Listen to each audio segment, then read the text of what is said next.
Assalamualaikum. Dalam entry kali ni, Umi nak share satu resipi yang menarik, iaitu roti sausage bonito flakes. Rasanya ala-ala macam makan takoyaki gitu. Dalam resipi meroti kali ni, Umi tak menggunakan telur langsung pun, tapi hasil roti tetap lembut dan gebu-gebas. Seronok duk picit-picit roti yang baru keluar dari oven ni. Tekstur roti ni bukan sahaja lembut, tapi sedap sangat. Dah sebiji rasa macam roti-roti kat kedai bakery tu. Waktu bakar lagi dan naik aroma wangi bonito flakesnya tu. Terliur sungguh. Pada anda yang suka roti-roti berperisa gini, yang rasa nak cuba buat sendiri untuk anak-anak dan keluarga tersayang, jom cuba. Confirm tak mengecewakan. Walaupun dah 2 hari simpan, roti masih lembut sangat. Panaskan semula je dalam microwave. Ya Allah, lembut ya amat.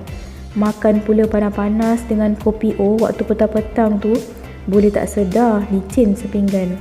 Nak tahu tips-tips penting bagi hasilkan roti yang lembut dan bahan rahsia bagi kekalkan kegebuan roti Umi ni? Jom ke dapur. Kita mulakan dengan mengadun roti dahulu. Dalam bread maker, masukkan 5 gram garam, 50 gram gula pasir halus, 330 ml susu fresh milk full cream untuk dapatkan hasil roti yang sedap dan berlemak macam bakery tu. 500 gram tepung roti Jepun. Tepung roti ni boleh dapatkan di kedai-kedai bakery. Kalau tak ada, boleh je guna tepung roti yang biasa berprotein tinggi. 8 gram instant safis dan Umi ada add on 1 sudu kecil K-Fine Cream Super, iaitu sejenis pelembut roti bagi lembut dan gebukan lagi roti yang dihasilkan. Tutup bread maker, pilih setting menguli. Kalau BM jenis Russell Taylor's ni, di setting nombor 9, function knead tu. Kemudian tambah masa. Untuk permulaan ni, Umi uli selama 30 minit dahulu. Tekan butang start dan biarkan BM menguli adunan roti tu. Bila adunan roti tu dah jadi dough yang kasar, barulah tambahkan 50 gram margarin. Umi guna margarin pelangi bagi naik bau wangi roti ni. Sambung ulian sehingga tamat 30 minit pertama. Kemudian Umi tambah lagi masa menguli selama 20 minit. Jadi total masa untuk menguli ni selama 50 minit. Hasilnya lepas bunyi beep kedua nanti, adunan roti kita akan nampak elastik dan berkilat gitu. Dah siap uli, keluarkan dough dari bread maker. Nampak lembut gitu kan doughnya. Bulat-bulatkan dough bagi kemas elok. Potong dough kepada 2 bahagian.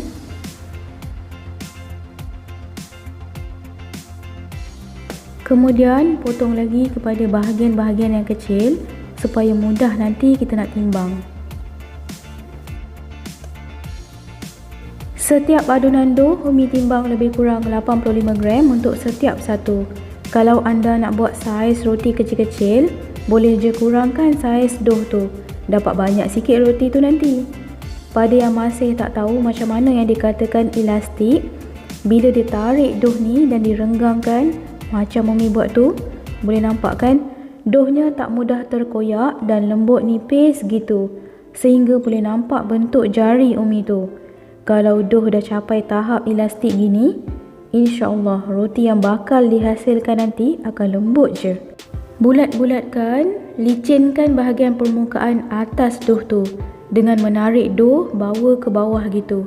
Hinggalah permukaan atas dough tu dah nampak licin, barulah letak di atas silikon mat. Bentukkan jari seperti huruf C yang macam Umi buat tu dan mula rounding dough hingga dapat permukaan yang licin dan bulat kemas. Kemudian tabur sedikit tepung gandum di silikon mat, letak dough dan canai dough tu bagi nipis bulat.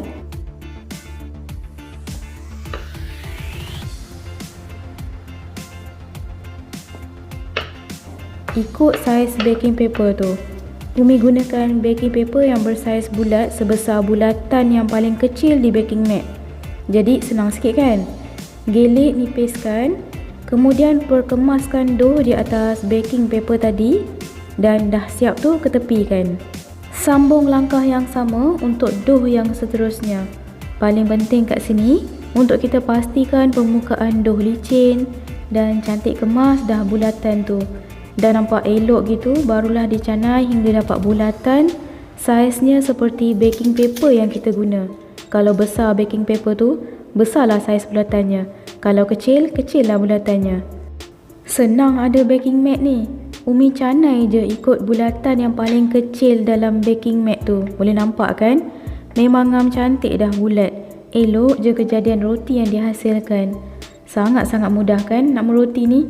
Tak adalah susah mana. Nak tahu teknik-teknik penting yang Umi ajarkan dari awal tadi? Seperti contohnya, adunan dough kena pastikan elastik, permukaan dough pastikan licin sebelum mula mencanai, dan gelek dough sehingga dapat bulatan dough yang kemas dan sekata. InsyaAllah, roti yang bakal dihasilkan nanti akan perfect dan cantik kejadiannya. Dah siap canai dan bentukkan, rehatkan dough lebih kurang 15 minit, bagi dough naik sekali ganda. Boleh nampak dah kan doughnya kembang sedikit tu. Waktu ni dah boleh letakkan sausage di tengah-tengah. Sebatang sausage tu Umi belah kepada dua bahagian. Tekan-tekan sedikit dia supaya bila bakar dough roti nanti, sausage-nya tak tersembul keluar.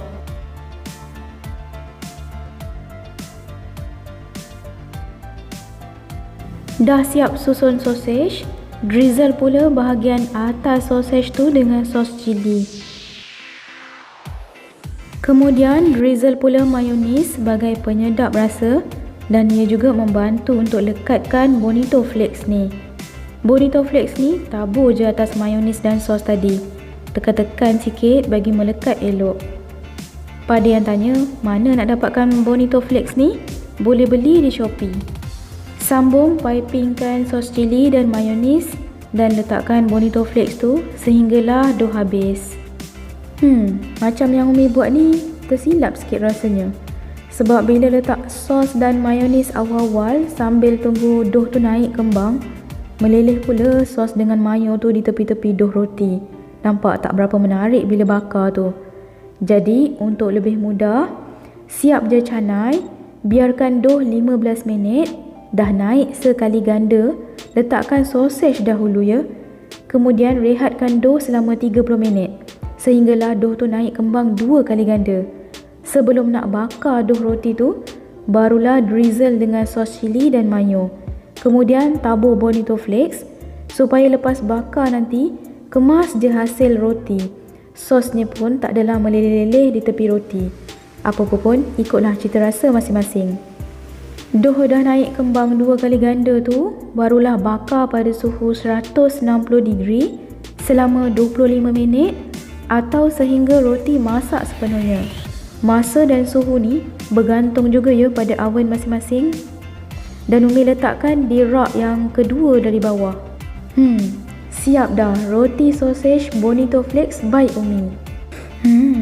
Bau bonito flakes ni naik wangi je waktu bakar tu. Satu rumah bau macam takoyaki. Okey, jom cuba. Senang je kan buat roti yang satu ni. Sekian sahaja dalam entry kali ni. Jumpa lagi di episod akan datang. Jangan lepaskan peluang dapatkan resipi-resipi best di channel Umi dengan menekan butang subscribe, like dan anda boleh share-sharekan resipi ni jika anda suka. Tekan lonceng pertama untuk dapatkan video terbaru akan datang. Assalamualaikum. Bye.